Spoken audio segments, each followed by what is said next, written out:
Good evening, everyone. My topics for next session discussion topic is calcium channel blockers in angina. In my previous lecture, I started with angina and nitrates in angina. Now I'm going to discuss with you calcium channel blockers in treatment of angina.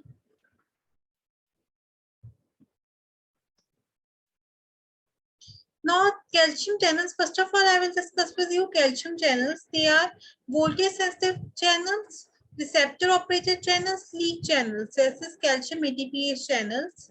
And voltage sensitive channels are heterogeneous membrane spanning funnel shaped. L type from the name, we can say they are long lasting and these are present in cardiovascular system like SA node, AV node, conductivity, cardiac and smooth muscles. L type of calcium channels are present in cardiovascular system and smooth muscles. Transient T type is present in CNS and in the synovial SA node and thalamus. And neuronal is present in CNS, sympathetic and ventricular plexus. Voltage sensitive channels are the channels which are sodium, calcium, ion, calcium ion dependent channels which open when depolarization takes place and when action potential develops, and they close when there is a resting phase or inactivated channel, inactivated state is there, they close then. Receptor operators calcium channels are G protein couple type of receptors channels like adrenaline, noradrenaline. They act through GQ type of the G protein couple receptor and they act by stimulating IP3 DAG pathway. Leak channel are the channels which are present in blood vessels and they are calcium ATPase channels. Now, calcium channel blockers, these are divided into three types, basically into two types, that is non-dihydropyrimidines and dihydropyrimidines. And dihydropyrimidines are nifedipine, nicardipine, nimodipine, fluoropyrimidine, istradipine, and amlodipine. And non-dihydropyrimidines, they are phenylalkylamines and benzothiazepines. In phenylalkylamines, there is verapamil, and benzothiazepine in this is diltiazem. Effects on smooth muscle. What is the effect of the calcium channel blockers on the vascular smooth muscle is they mainly inhibit the L type of calcium channels. So they have little or no effect on receptor operated channels and the release of calcium from the sarcoplasmic reticulum. Decreased intercellular calcium in arterial smooth muscles result in relaxation. Yes, they lead to vasodilatation. They block the L type of calcium channels and they also present in the smooth muscles. They cause smooth muscle relaxation because there is intercellular calcium is decreased and which causes vasodilatation, which lead to decreased cardiac afterload. And they have little or no effect on venous fetch. That is, they have no effect on the cardiac preload. Basically, they decrease the diastolic blood pressure, so they decrease the cardiac afterload. And the dihydropyrimidines have higher vascular smooth muscle, yes. And dihydropyrimidines are they're more active on the cardiac smooth muscles, on the vascular smooth muscles of the blood vessels. They will dilate the blood vessels and they will have the decreasing in the blood pressure effect more. And non-dihydropyrimidines, they are less effective in the smooth muscles. Additional mechanism is release of nitric oxide, inhibit cyclic AMP, phosphodiesterase, increase smooth muscle cyclic AMP, which they will inhibit the phosphodiesterase also, and they will cause the increase in the cyclic EMP in the cells, leading to more of the vasodilation. Specific dihydropyrimidines may exhibit greater potencies in some vascular beds, like the nimodipine, which is very effective in the cerebral blood vessels. So these are used in cerebrovascular subarachnoid hemorrhage. And nicardipine is selective for coronary vessels, and they are not effective in other smooth muscles except they are effective in bronchial. They cause bronchial smooth muscle relaxation, they cause uterine relaxation, they cause biliary tract spasm is relieved by it, they cause vesical relaxation, and intestinal relaxation can be caused by these calcium channel blockers. The effects on cardiac cells is they have the negative inotropic effect. Inotropic means they will decrease the force of contraction. Chronotropic means they will decrease the heart rate, and domotropic means they will decrease the conduction velocity. So negative inotropic effect, myocardial L-type channels, and negative chronotropic and domotropic effect. That is negative heart rate and conduction velocity. L and T type of calcium channels are blocked. And basically the non-dihydropyrimidines are responsible for this activity, that is the cardiac depressant activity. That is dihydropyrimidines, they have lesser effect of these, they will not depress the SA node, AV node or conduction velocity. They will not depress the pacemaker and conduction. Dihydropyrimidines, they have the minimal effect, and verapamil and diltiazem, which are the known dihydropyrimidines, they will have the more effect of the depression of the SA node, AV node, conduction velocity, depression of Purkinje fiber conduction. And they are dihydropyrimidines are more effective for vascular smooth muscle relaxation, causing vasodilatation, leading to the decrease in diastolic blood pressure. Magnitude and pattern of cardiac effects depends on the class of calcium channel blocker. Now, magnitude and pattern of the cardiac effects depend on the class of calcium channel blocker. Now, relative contravascular effects of calcium channel block. Cardiovascular effects of calcium channel blockers are, they will cause diastolic blood pressure is decreased by all the group of the drugs, that is calcium channel blockers, that is dihydropyrimidines, as well as the non-dihydropyrimidines, as verapamil and diltiazem. So they will decrease the blood pressure, diastolic blood pressure. And on the heart, they have the suppression of cardiac contractility, suppression of SA node, suppression of AV node, which is more common seen by verapamil and diltiazem. And nifedipine is having negligible, and that is the DPNs, that is dihydropyrimidines. They have a negligible effect on the depressant effect of the heart. Instead, they have the more diastolic blood pressure decrease, so they will have the more reflex tachycardia.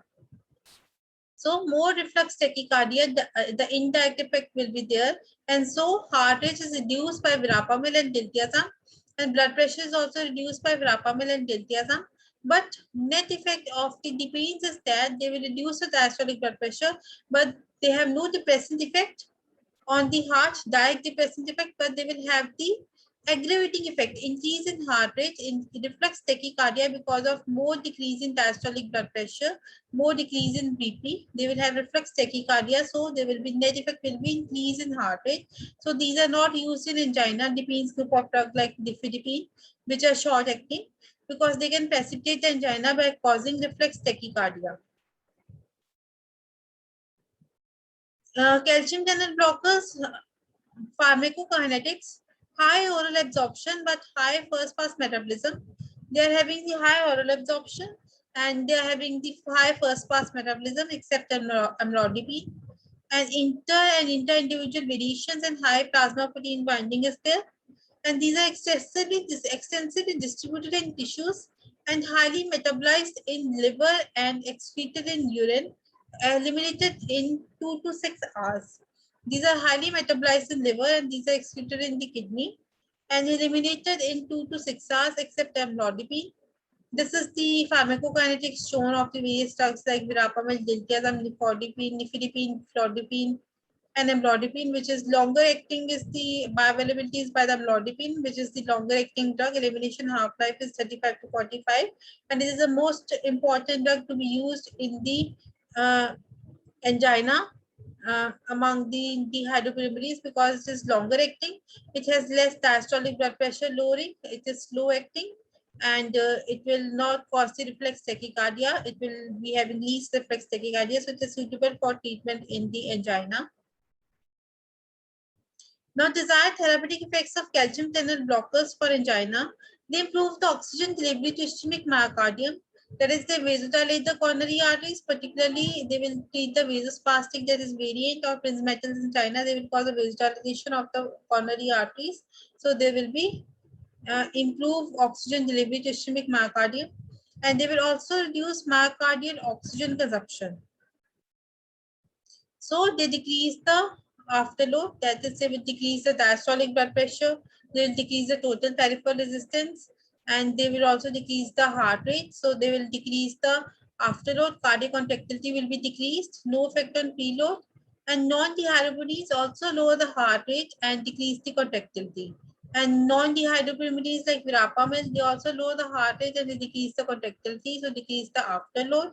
And dehydropyrimidines may aggravate angina in some patients, which reflects increase in heart rate and contractility. I have already told you dehydropyrimidines because they have the lowering of the blood pressure effect. Diastolic blood pressure is more lowered, so there will be reflex tachycardia by the nifedipine, nicardipine, nimodipine. So there will be reflex tachycardia and increase in contractility, which can precipitate angina. Now, calcium channel blockers therapeutic uses. Angina pectoris, they reduce the frequency and severity of classical and variant angina. Is they reduce the frequency and severity of classical and variant angina. How they reduce classical angina is they cause the reduction in cardiac work by reducing the afterload, and they increase the exercise tolerance. They increase the coronary blood flow, less significant. But short-acting dehydropyrimidines cause myocardial ischemia. Why? Why? Because the short-acting dehydropyrimidines like nifedipine, they will cause the vasodilatation. That is, coronary blood flow will be uh, more, and there will be reflex tachycardia will be there. Secondary fall in BP will be there. Reflex tachycardia and coronary steal will be there by the dehydropyrimidine, short-acting dehydropyrimidines like nifedipine and nicardipine. And verapamil and diltiazem, they reduce the oxygen consumption by direct effect, do not aggravate angina. This they will decrease the heart rate, decrease the cardiac contractility. So they will decrease the SA nodal and AV nodal conduction. So they will not aggravate the angina. Myocardial infarction, verapamil and diltiazem can be used as an alternative to beta blockers because they have a cardiac depressant action. They will reduce the heart rate and reduce the cardiac output.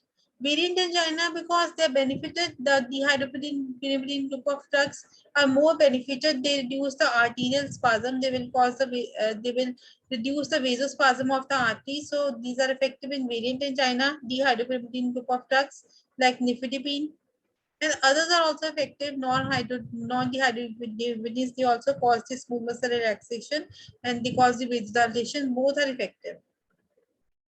Hypertension, because they decrease the diastolic blood pressure, all the dehydropyrimidines and non-dehydropyrimidines, so they can be used. Cardiac arrhythmia, because they have the depressant action, that is verapamil, diltiazem can be used in decreasing the heart rate and decreasing the conduction velocity, and they also decrease the SA nodal and AV nodal conduction. So hypertrophic cardiomyopathy, verapamil is used. Nifedipine, because they cause the uterine smooth muscle relaxation and they cause the relaxant effect of uterus they are having, so they can be used in preterm labor.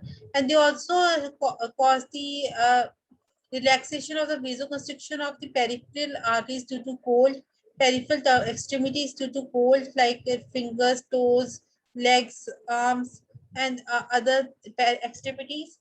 So vasodilatation of those extremities is done by nifedipine. Verapamil, because they cause vasodilatation of the head, cerebral blood vessels, so they can be used. Verapamil can be used in migraine and nocturnal leg cramps. Now, verapamil, its adverse effects are, this was therapeutic uses, now adverse effects. Verapamil, these are used for, these cause nausea, constipation, because they relax the smooth muscles of the intestine. They have a relaxant action, and they also relax the lower esophageal sphincter tone, and they depress the heart, so they cause the bradycardia. Headache, because they cause vasodilatation of the cerebral blood vessels. Flushing, because they cause a vasodilatation of the cutaneous blood vessels. Edema, because they increase the capillary permeability and increase the uh, interstitial permeability, and they cause ankle edema. Hypotension, because they cause diastolic blood pressure is reduced. Tachycardia, which is reflex tachycardia, can be there, but it is less common because they cause less hypotension. Precipitation of CHF can be there in pre-existing patients because they depress the heart. So cardiac contractility is reduced, so they can, heart rate is reduced, so they can precipitate the CHF. They can increase the plasma digoxin levels by blocking the digoxin transporters, P-glycoprotein digoxin transporters. Contraindicated in second and third degree heart block because they cause the depressant action. So they will depress the SA node, AV node, and other conduction velocity. So these are contraindicated in second and third degree heart block. Diltiazem and dose effects are same as verapamil. Dihydropyrimidines, these are the immediate release forms. Nifedipine, it is the short-acting drug. It can cause palpitation. It can increase the heart rate. Reflux tachycardia can occur. Flushing because of the vasodilatation of the cutaneous blood vessels. Ankle edema can occur. Hypotension because decrease in diastolic blood pressure is more. Headache because of the vasodilatation of the cerebral blood vessels and drowsiness, diuresis. High incidence of frequency of angina because of reflex tachycardia. That angina can be precipitated and there can be more mortality, and voiding difficulty can occur because of the relaxed bladder and increased urine. Voiding difficulty can occur. Nifedipine may increase the mortality in the patients with myocardial ischemia, and they can cause increase in angina frequency. Myocardial ischemia can occur. Cerebral ischemia can occur, rapidly bringing down BP. Bladder relaxation, voiding difficulty can occur, and there can be decrease in insulin release also. Now, calcium channel blockers in comparison to beta blockers. Now, these can be given, calcium channel blockers can be given in patients of diabetes mellitus, in patients of disturbed lipid profile, that is high LDL, VLDL levels and low HDL levels. The calcium channel blockers are more effective in the patients of angina with dyslipidemia, with the bronchial asthma because they cause bronchial smooth muscle relaxation, and peripheral vascular disease like Raynaud's disease and Buerger's disease, they cause the vasodilatation of the extremities. And old age, these are effective drugs for the patients with old age, elderly patients.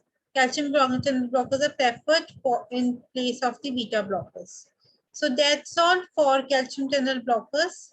Thank you, and kindly subscribe to my YouTube channel if this video is effective.